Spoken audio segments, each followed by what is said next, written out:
How many people in this audience actually believe in the idea that the way you think has some effect on your life? That your thoughts create your life.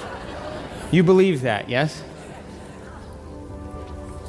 So how many people here actually woke up this morning and consciously created a future?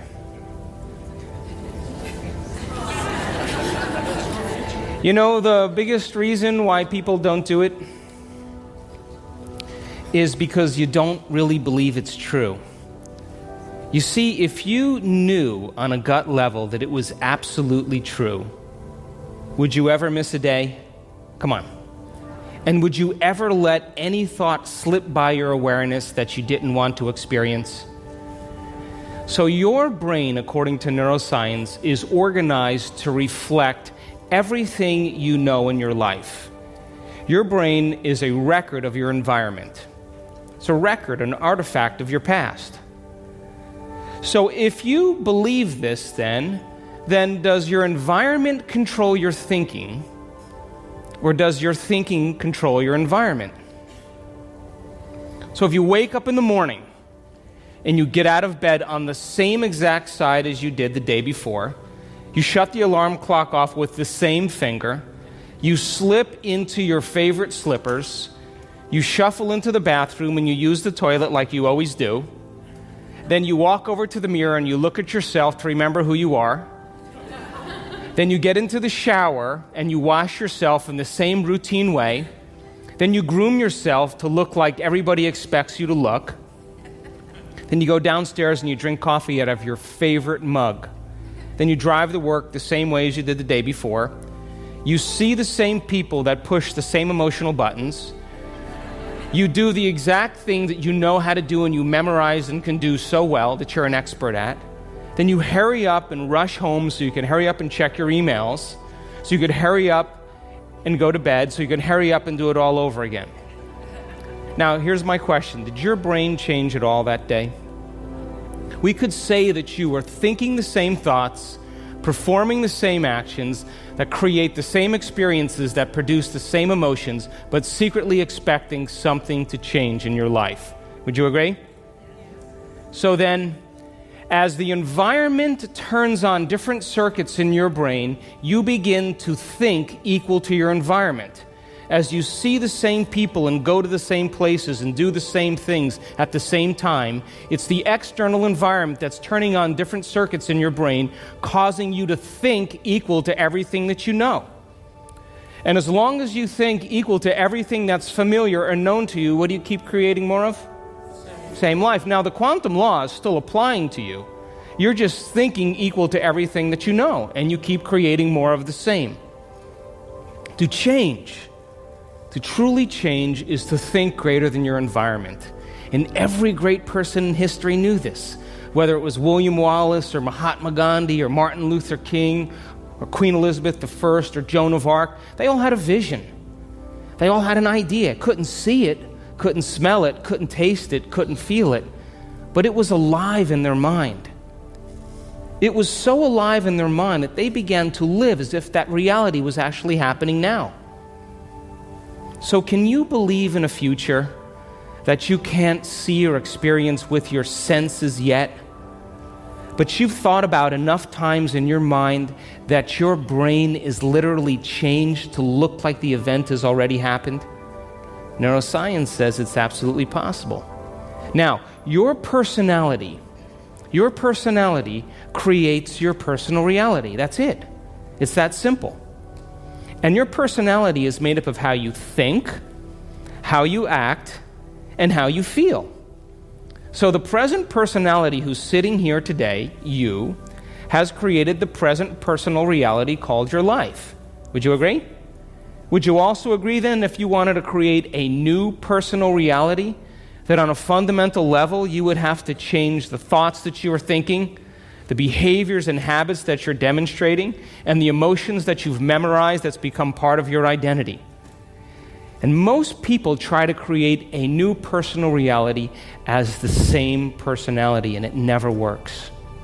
We have to become somebody else. So then, as you keep thinking the same thoughts, performing the same actions, and living by the same experiences that produce the same emotions, there's a principle in neuroscience that says nerve cells that fire together wire together. And if you keep repeating the same states of mind and body over and over again, your brain begins to fire in the same sequences, in the same patterns and same combinations. And whenever you make your brain work in a certain way, that's called mind. Mind is the brain in action.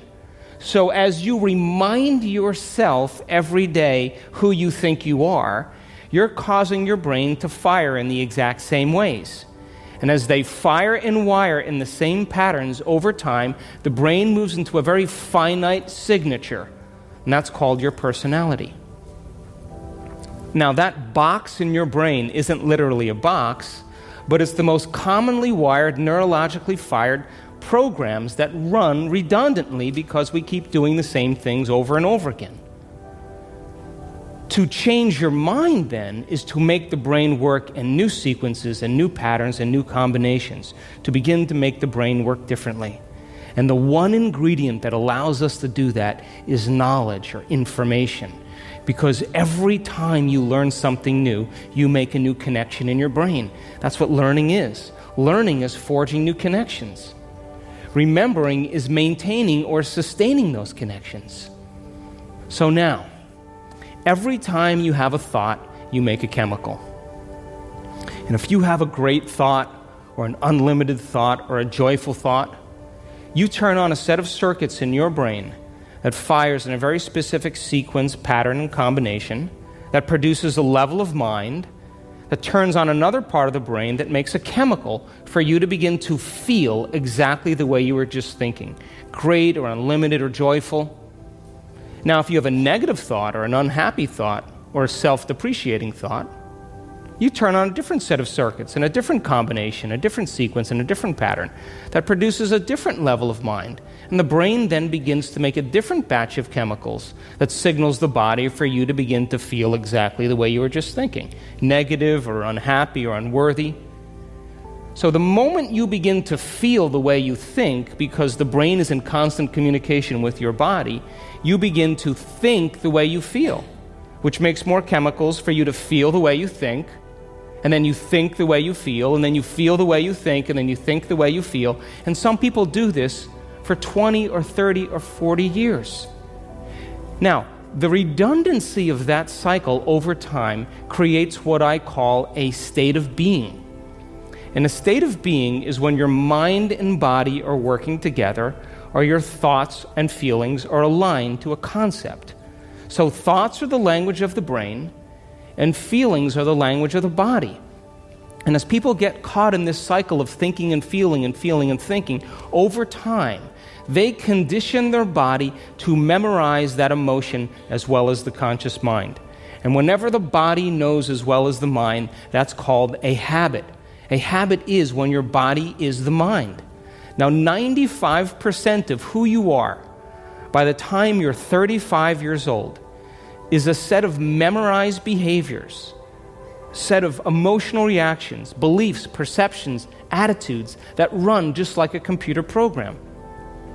So 5% of your conscious mind begins to work against 95% of what you've memorized. So the person wants to think positively, but they're feeling negatively.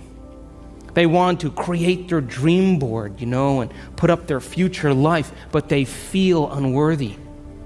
That's mind and body in opposition. We have to recondition the body to a new mind. So how many people here know someone who's memorized suffering? Doesn't have to be you, it could be anybody. And you say to that person, hey, did you read the book I gave you? What do they say? No. Did you see the DVD I gave you? Oh, no. Hey, listen, we're going to go out to dinner. We're going to go see some stand-up comedy. We're going to go for a walk along the water. You want to come? No. What are they saying? I'm insisting on this neurochemical order that no person, no thing, no experience can move us from it. And we have these three brains to allow us to move into a new state of being. And the quantum field, universal mind, whatever you want to call it, responds to who you're being. Not what you're thinking, not what you're feeling, but the combination of how you're thinking and how you're feeling, called a state of being. Now, most people wait for what? Crisis or trauma or disease or loss or diagnosis to really want to change. They wait to the point where the ego is brought to such a low level that they cannot go on business as usual any longer. That's when we begin to look at how we're thinking or what we believe or how we act or our attitude or what emotions we're living by. And my message is, why wait? We can learn and change in a state of pain and suffering, which tends to be the human model, or we can learn and change in a state of joy and inspiration. Now, you want to learn the hardest part about all of this? You ready? The hardest part of all of this. The hardest part of all of this is making the time to do it. That's it. That's it. Making time for your precious self.